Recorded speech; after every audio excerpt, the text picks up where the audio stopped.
하나님께서 인간을 아름답게 창조해 주셨지만 인간은 범죄하여서 하나님의 품을 떠나서 죽을 수밖에 없는 존재가 됐습니다. 그런 하나님께서 세상을 사랑하셔서 그 아들 독생자 예수 그리스도를 보내주셔서 사랑의 하나님께서 관계 회복의 길을 열어주셨습니다. 우린 예수 그리스도를 통해서 하나님과 다시금 관계를 맺을 수 있게 되었습니다. 하나님께서 이 예수님을 이 땅에 보내주셨습니다. 그리고 그를 통해 인류의 모든 죄의 문제를 해결해 주시기 위해서 십자가에 달려 돌아가셨습니다. 예수님께서는 성경의 약속대로 3일 만에 부활하셔서 예수님을 구주와 주인으로 고백하고 시인하는 모든 사람들의 죄를 용서해 주셨습니다. 그래야 심판받지 않고 영원한 생명을 얻게 된 것입니다. 자녀로 삼아 주셨고 또 그 구원의 은혜를 베풀어 주셨습니다. 이제 구원받은 우리는 성령님께서 친히 임하여 주셔서 이제는 성령님의 다스림을 받는 삶을 살아가게 되었습니다. 하나님의 아들 예수님께서 인류의 모든 죄를 용서하시기에 충분한 값을 십자가 위에서 치르셨습니다. 우리가 읽는 이 성경책의 중심이 되는 분, 바로 우리 예수 그리스도 되십니다. 우리가 읽는 이 성경은 예수님을 중심으로 해서 구약과 신약으로 나뉩니다. 구약은 말 그대로 옛 언약이고 그리고 신약은 새 언약입니다. 성경에는 여러 가지 언약이 나옵니다. 특별히 구약을 보면 아담과 관련된 아담 언약, 또 노아와 관련된 노아 언약, 또 아브라함과 맺은 아브라함 언약, 또 제사장 언약, 또 시내산 언약, 다윗 언약, 이렇게 수많은 언약이 나옵니다. 그렇다면 이 언약은 무엇입니까? 우리가 언약을 이해할 때 또 계약과 비교를 해보면 이 언약을 이해하기가 쉽습니다. 우리가 알고 있는 계약은 어떻습니까? 계약은 뭔가 교환하는 약속입니다. 어떠한 상품이 있을 때 그에 상응하는 대가 값을 치르고 물물 교환하는 약속입니다. 그런데 성경에서 나오는 이 언약은 계약과 관련해서 이해를 하면 그 의미가 조금 달라질 수 있습니다. 성경에 나오는 언약은 계약과 다른 의미를 지니고 있는데요. 성경에서 말하는 언약은 계약과는 달리 상호 간에 어떤 존재가 되는 관계에 관한 언약입니다. 그래서 언약을 이 관계적으로 이해하게 될 때 우리는 성경을 가장 잘 이해할 수 있습니다. 우리가 무언가 누군가와 관계를 맺게 될 때 자연스럽게 이 서로 친밀한 관계 가운데 배타성이 생깁니다. 이 언약을 하나님과의 관계를 통해 이해하게 될 때 우리가 누군가와 친밀한 관계를 맺게 될 때, 특별히 하나님과 친밀한 관계를 맺게 될 때 그 사이에 누군가 끼어들게 됐을 때 이것이 문제가 된다는 것을 이해할 수가 있습니다. 모세가 시내산에서 하나님과 맺은 이 시내산 언약은 하나님과 백성 사이에 무언가를 주고받는 계약 관계에 대한 그러한 계약이 아닙니다. 예배를 잘 드리고 또 하나님의 말씀을 잘 드리고 제사를 잘 드리고 또 예물을 잘 드리면 또 복을 받고 그렇지 않으면 저주를 받는다는 이렇게 이 언약을 이렇게 기계적으로 이해하면 안 됩니다. 이 언약은 사랑의 관계 안에서 순종의 기초 안에서 그 관계 안에서 순종의 제사를 드리게 될 때 받는 복에 대해서 이야기를 하고 있는 것입니다. 시내산에서 맺은 언약은 서로에게 서로 어떤 존재가 되어주는 언약입니다. 의미 있는 존재가 되어주는 언약이 바로 이 시내산 언약입니다. 이스라엘이 바로 하나님의 백성이 되고 하나님께서 이스라엘의 하나님이 되어주신다는 것은 이것은 단순히 어떤 물물 교환하는 그러한 계약이 아니라 언약의 관계 안에서 사랑의 관계로 들어갔다라는 것을 의미하는 겁니다. 서로에게 어떠한 특별한 존재가 되어주는 이 언약의 개념을 가장 쉽게 가장 잘 이해할 수 있는 것이 우리의 삶에서도 찾아볼 수 있는데 그것은 바로 결혼 제도를 통해서 이해해 보는 것입니다. 결혼 제도 역시 하나님께서 만들어 주신 이 관계의 모델입니다. 이 결혼은 어떻습니까? 결혼도 계약 조건처럼 물물 교환이 아닙니다. 우리가 만약에 결혼을 어떤 계약 조건처럼 물물 교환 형식으로 결혼을 하게 된다면, 실제로 삶을 살아가다 보면 그렇게 물물 교환 형식으로 결혼을 하시는 분들이 있지만, 만약에 그렇게 되면 그 결혼 생활은 잘 유지가 될 수가 없습니다. 이런 결혼은 조건적 결혼이 된다는 것이죠. 그 결혼 안에서 이루어지는, 나누게 되는 사랑도 마찬가지입니다. 조건적 사랑, 또 조건적 결혼, 상황과 환경이 변하게 되면, 조건이 변하게 되면 지속되지 않습니다. 사랑도 유지가 되지 않습니다. 그러나 결혼을 우리가 관계 안에서의 언약으로 이해를 한다면, 이 관계는 어려움이 있어도 시련이 있어도 비록 내가 때로는 손해를 보더라도 이 관계는 깨지지 않는 관계입니다. 우리는 결혼을 할 때 사랑의 서약을 합니다. 혼인 서약식을 하게 되죠. 혼인 서약을 하게 되죠. 그 서약을 하게 될 때 우리가 의례적으로 하게 되는 그러한 말들이 있습니다. 서로 기쁠 때나 슬플 때나 아플 때나 어려움 중에 있을 때나 서로 동등한 조건을 갖추고 동등하게 사랑할 수 있을 때에만 결혼 관계를 유지하라고 한 것이 아니라, 비록 어떤 한 사람이 아플 때라도, 어떤 한 사람이 어려움 중에 있을 때라도 그 관계를 영원히 유지하라, 살아있을 때 영원히 유지하라 라는 그러한 서약을 하게 되죠. 서로를 향한 이 사랑의 헌신을 서약합니다. 이게 바로 결혼할 때 우리가 하는 서약이고, 이것이 성경에서 이야기하는 언약의 개념을 잘 보여주고 있습니다. 다시 말하면 이 언약은 조건적 사랑은 아니라는 것이죠. 결혼을 통해서 남편과 아내가 되는 언약을 맺습니다. 이 구약에서도 실질적으로 하나님과 사람의 관계를 남편과 아내로 직접적으로 비유를 합니다. 예레미야 2장 2절 하반절의 말씀을 보면, 내 청년 때의 인애와 내 신혼 때의 사랑을 기억하노니 곧 씨 뿌리지 못하는 땅 그 광야에서 나를 따랐음이니라. 이스라엘 백성들이 출애굽하고 나서 광야 여정 가운데 하나님과 첫 관계, 언약의 관계 가운데에서 말씀을 지키는 삶을 살았습니다. 자, 그것을 성경에서는 내 신혼 때의 사랑이라라고 표현을 하고 있습니다. 하나님께서 모세를 통해 율법을 주셨고, 그 사랑의 언약 관계 안에서 새 출발하는 그 관계를 신혼 때의 사랑으로 비유를 한 것이죠. 이스라엘과 하나님이 언약을 맺었을 때 서로 신혼 생활을 하는 것과 같았다라는 말씀을 하고 있는 것입니다. 우리가 언약을 이렇게 결혼 관계에 비유를 하자면, 왜 우리 그리스도교가, 기독교가 배타적일 수밖에 없는지에 대한 설명을 할 수 있게 됩니다. 사랑 안에서 남과 여가 한 가정을 이루었을 때 서로를 향한 헌신과 서약의 관계 가운데에서 그 누군가가 들어오게 되면 그것은 배신입니다. 배반입니다. 그래서 하나님께서는 나 이외에 다른 신을 섬기지 말라라고 하면서, 우상 숭배하지 말라 하면서 우상을 숭배하고 다른 신을 섬기는 이스라엘 백성들을 향해 간음하였다라고 표현을 하고 있는 것입니다. 그러므로 기독교는 오직 하나님 한 분만 섬기는 그러한 신앙을 가진 신앙인들이 모인 곳입니다. 왜냐하면 이 신앙 안에서 우리는 하나님을 우리의 주인이자 구주이자, 또 때로는 우리가 하나님의 신부로서, 예수님의 신부로서 이런 사랑의 관계를 맺고 있기 때문에 배타성이 있을 수밖에 없다라는 것이죠. 이스라엘 백성은 남편 되신 하나님과 배타적인 관계를 잘 지키지를 못했습니다. 나 이외에 다른 신을 섬기지 말라고, 우상 숭배하지 말라고, 여호와 이름을 망령되이 여기지 말라고, 그리고 안식일을 거룩하게 지키라고 이렇게 말씀하였던 하나님과의 그 관계성, 그 관계 안에 언약을 잘 지키지 못했습니다.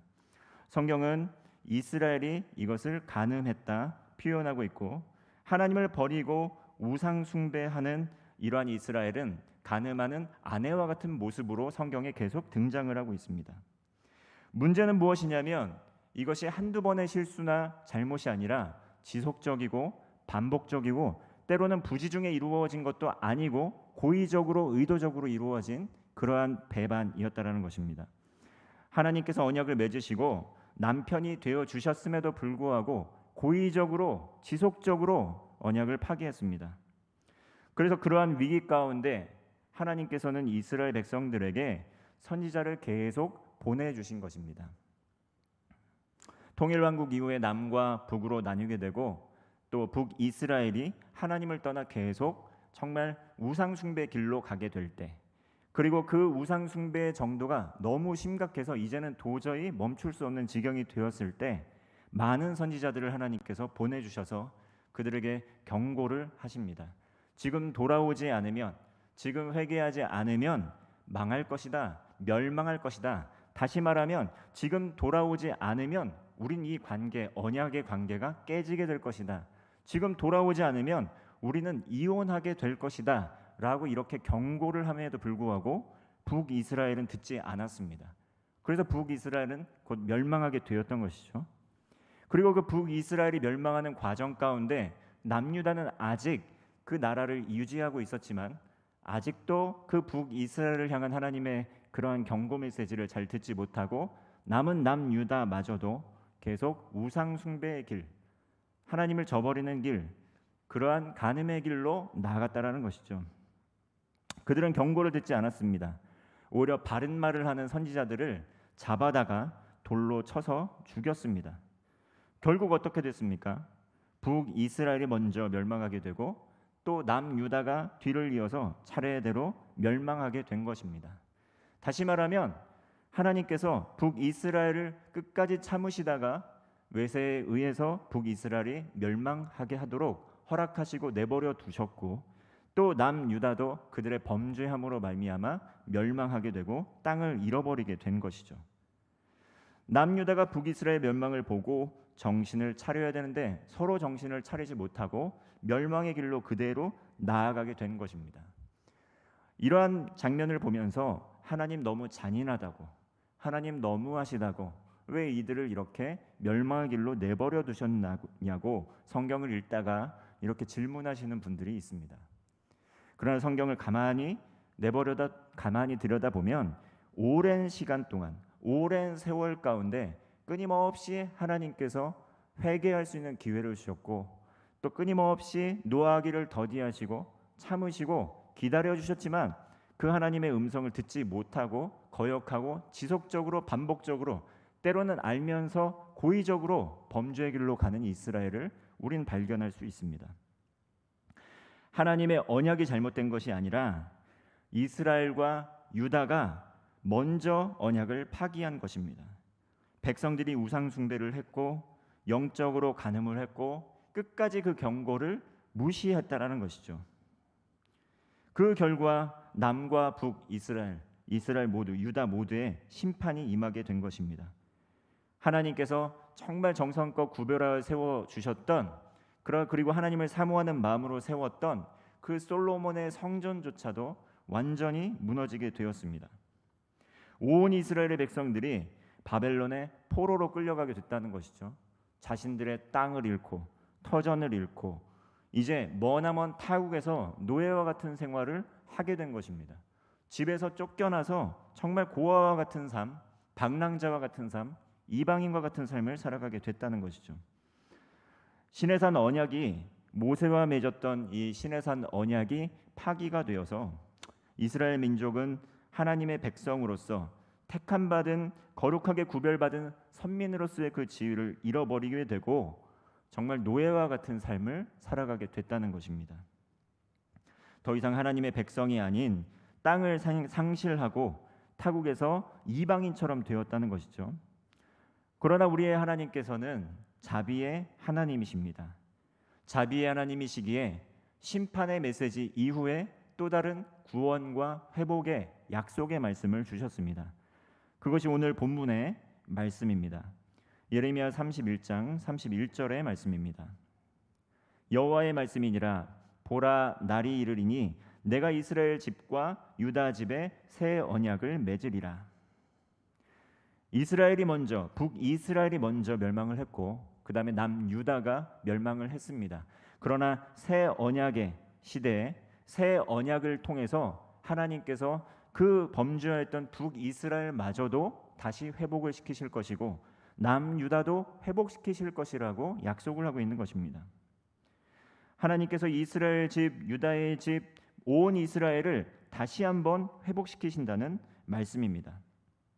이 새 언약이라는 말씀은, 새 언약이라는 단어는 유일하게 오늘 본문 메시지에 있는 예레미야 31장 31절 구약에서는 유일하게 여기에 등장을 하는데요.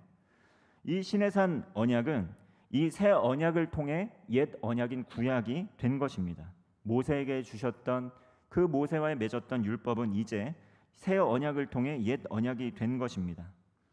새 언약을 맺으셨다고 해서 옛 언약이 완전히 또 실패작이 된 것이 아니라, 하나님께서 실패하신 것이 아니라 이스라엘 백성들이 먼저 계약을 깨므로 말미암아 새 언약을 맺게 되신 것입니다.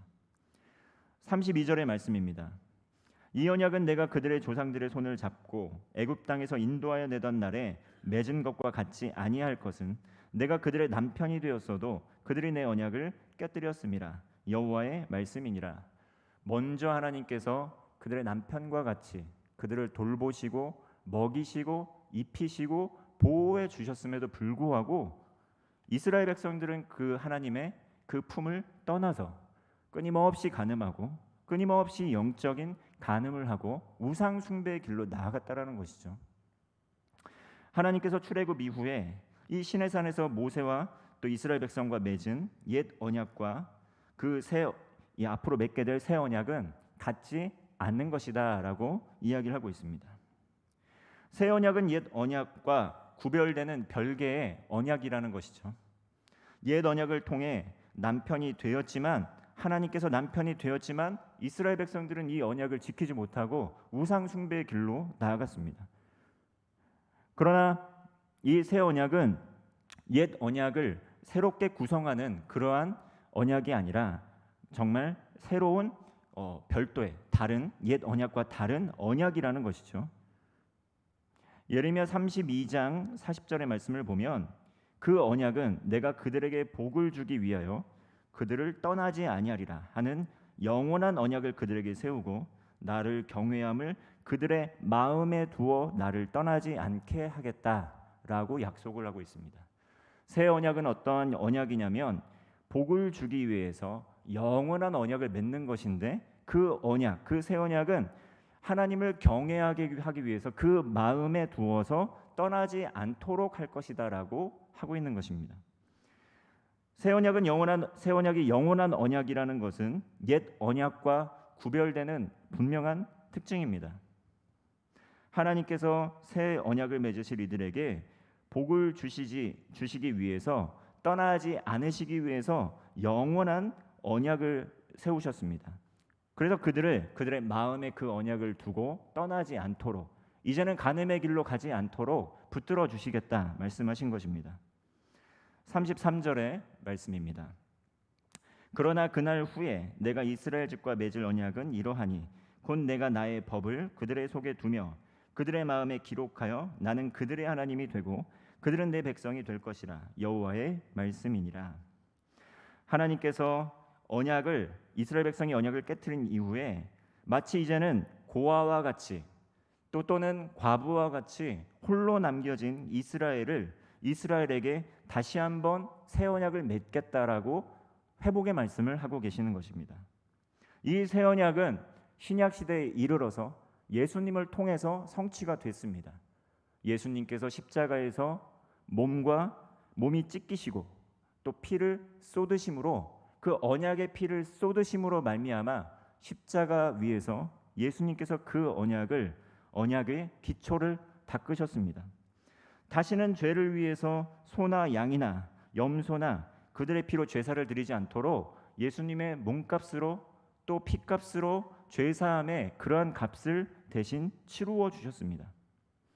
그리고 예수 그리스도를 통해서 우리는 더 나은 예배를 할 수 있는 길이 열리게 되었다는 것입니다. 요한복음 4장 24절의 말씀을 보면 우리가 정말 영과 진리로 드리는 그러한 새로운 예배자로서의 삶을 살아갈 수 있게 되었다는 것이죠. 시내산 언약을 보면 하나님께서 율법을 주셨습니다. 그러나 새 언약의 시대에는 이제 마음의 법을 주신다고 말씀을 하신 것입니다.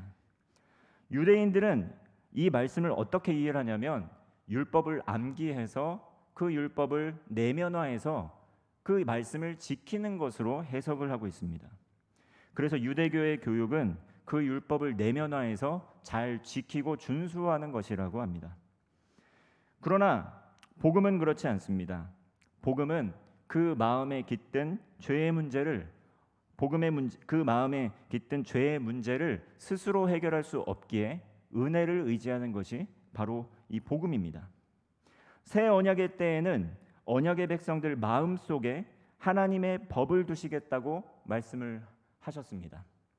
하나님의 언약이 개개인에게 각 사람에게 하나님께서 개별적으로 언약을 맺으시겠다고 약속을 하신 것입니다. 호세아 2장 19절과 20절의 말씀을 보면 내가 내게 장가들어 영원히 살되 공의와 정의와 은총과 긍휼히 여김으로 내게 장가들며 진실함으로 내게 장가들리니 내가 여호와를 알리라. 그날에는 여호와께서 영원히 살 수 있도록 진실함으로 다시 한번 장가드시겠다고 말씀하고 있는 것입니다. 비유적으로 말하면 마음속에 찾아와 주셔서 이제 마음의 법을 통해서 영원히 깨지지 않는 결혼 관계로 나아가겠다는 것이죠. 하나님께서 이스라엘과 다시 결혼하고 남편이 되어 주시겠다는 말씀입니다. 다시 남편이 되시고 결혼해 주시겠다라는 말씀입니다. 영원한 언약의 관계로 다시 한번 나아가게 되겠고 이 언약은 다시 파괴되지 않을 것이라고 약속해 주시는 것입니다. 34절의 말씀입니다. 그들이 다시는 각기 이웃과 형제를 가르쳐 이르기를 너는 여호와를 알라 하지 아니하리니 이는 작은 자로부터 큰 자까지 다 나를 알기 때문이라. 내가 그들의 악행을 사하고 다시는 그 죄를 기억하지 아니하리라. 여호와의 말씀이니라. 새 언약의 때에는 이웃과 형제를 또 가르치더라도 더 훌륭한 교사가 깨닫게 해주시겠다는 것이죠. 예레미야 때에는 어땠습니까? 예레미야 때에 많은 선지자들이 하나님의 말씀을 대언한 것이 아니라 자기의 말을 했습니다. 자기의 주관에 따라서 말씀을 해석하고 하나님의 진리의 말씀을 전하지 않았다라는 것이죠. 그러나 새 언약의 때에는 그 마음의 법, 정말 마음의 법을 주셔서 새 언약을 주셔서 더 좋은 교사, 더 좋은 언약의 중보자가 교육을 다시 제대로 가르쳐 주시겠다는 것이죠. 그리고 또 무엇이냐면 그 악행을 사하고 다시는 그 죄를 기억지 아니하겠다 하면서 죄사함의 약속을 해 주셨습니다. 에스겔 36장 26절을 보면 또 새 영을 너희 속에 두고 새 마음을 너희에게 주되 너희 육신에서 굳은 마음을 제거하고 부드러운 마음을 줄 것이며 26절의 말씀을 보면 새 영과 새 마음이라는 그러한 단어가 나옵니다. 굳은 마음을 제거하고 부드러운 마음을 주시겠다는 약속의 말씀을 주고 있습니다. 새 마음을 주신다는 것은 그 마음에 할례를 베푸시는 것과 동일한 뜻입니다. 우리가 성경책을 읽다 보면 할례는 육신의 할례가 아니라 할례는 마음의 할례니 마음의 할례에 대한 이야기를 하고 있습니다. 로마서 2장 29절을 보면 오직 이면적 유대인이 유대인이며 할례는 마음의 할지니 영에 있고 율법 조문에 있지 아니할 것이라. 그 칭찬이 사람에게서가 아니요 다만 하나님에게서니라. 옛 언약이 육신의 할례에 있었다고 한다면 이제는 마음의 할례에 대해서 이야기를 하고 있습니다. 이 모든 약속의 말씀은 신약 시대에 이르러 성령님의 오심을 통해 이루어지게 되었습니다. 새 언약의 시대에는 하나님께서 성령님을 주셔서 성령님의 다스리는 그러한 삶을 살게 된다는 것이죠. 예수님께서 몸과 언약의 피를 흘리시고 부활하신 후에 제자들에게 예루살렘에서 기다리라는 약속, 그 언약을 주셨습니다. 그리고 오순절 성령 강림 사건이 되어서 제자들에게 하나님의 영이 임했다라는 것이죠. 약속하신 성령님을 우리에게 그 제자들에게 주셨다는 것입니다. 그러면 구약의 율법은 무슨 기능을 합니까? 율법을 통해 우리는 죄를 깨닫습니다. 죄에 대한 지식을 얻습니다. 그러나 이 율법을 통해 우리는 죄를 이길 수 없습니다. 그래서 하나님께서는 죄의 능력을 이기시고 하나님께서 원하시는 것을 행하시도록 우리에게 성령님을 주신 것입니다. 윤리도덕을 하면, 윤리도덕을 가르치면 윤리적으로 정말 바른 삶을 사는 사람이 됩니까? 그렇지 않습니다. 마음이 바뀌어야 됩니다. 마음이 바뀌고 생각이 바뀌어야 됩니다. 그러나 성령을 받으면 성령님의 능력으로 우리는 겉사람만 바뀌는 것이 아니라 속사람까지 새로워지는 역사들이 일어나게 됩니다. 옛 언약은 율법을 주었다면 새 언약은 예수 그리스도의 십자가 오순절 성령 강림 사건을 통해서, 성령의 이 강림 사건을 통해서 성취가 되었습니다. 예수님께서 죽으시고 부활하신 후에 이 새 언약의 약속이 바로 성취된 것이 아니라 제자들은 성령 강림 사건 이전까지 복음을 전파하지 않고 그 복음의 능력으로 살아가지 못하였지만 오순절 성령 강림 사건을 통해서 능력 있는 하나님의 사람이 되어서 복음을 전파할 때 많은 사람들이 주님께로 돌아오는 역사들이 일어나기 시작했습니다. 하나님께서 약속하신 새로운 새 언약, 이것은 하나님께서 우리에게 성령을 주실 것을 약속하신 것입니다. 그리고 오직 성령이 너에게 임할 때 너희가 권능을 받고 능력을 받아서 정말 예루살렘과 온 유대와 땅끝까지 이르러 증인이 되리라 약속을 하셨습니다. 성령 강림 사건, 이것이 오순절 사건에 일어나게 되고 많은 이들이 이 제자들이 변화된 제자들의 복음 전파를 통해 변화되었습니다. 오늘도 우리와 함께 성령님께서 함께하고 계십니다. 성령님께서는 우리와 말할 수 없는 탄식으로 우리가 곁길로 가지 않도록 영원한 언약의 보증이 되어 주셔서 지금도 우리에게 힘을 주시고 능력을 주고 계십니다. 우리가 율법으로 인해서, 말씀으로 인해서 어려움을 겪을 때, 상황과 환경으로 인해서 곁길로 나아가고 싶을 때에도 우리 안에 내주하시고 거하시는 성령님께서 지금도 말할 수 없는 탄식으로 우리와 함께 하신다는 것이죠. 올해 교회의 표어는 성령의 능력으로 새로워지는 선교적 교회입니다. 새 언약의 백성들에게 가장 놀랍고 새로운 변화는 무엇입니까? 그것은 바로 예수 그리스도의 몸과 피를 통해 영원히 죄사함 받은 우리가 구원을 받게 되어서 이제는 날마다 매일의 삶의 자리에서 성령님과 동행하면서 성령님께서 주시는 능력으로 살아가게 되었다는 것입니다. 우리는 이 예수님의 은혜를 날마다 기억하고 그리고 우리와 동행하시는 성령의 능력을 날마다 구하며 살아가야 된다는 것이죠. 그렇게 할 때 우리 모든 삶의 현장이 하나님의 나라가 되고 또 매일의 삶에서 날마다 성령의 능력으로 새로워질 수 있다는 것입니다. 오늘 금요 기도회를 통해서 우린 이것을 먼저 기도하길 원합니다. 하나님, 우리에겐 능력이 없습니다. 우리는 부족합니다. 그러나 하나님께서 우리에게 우리의 죄를 사하여 주셨고 구원의 은혜를 허락하여 주셨고 이제는 영원한 언약과 소망을 우리에게 주셨습니다.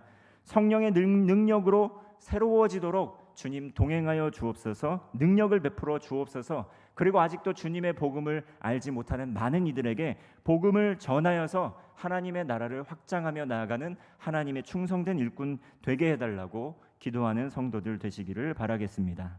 기도하겠습니다.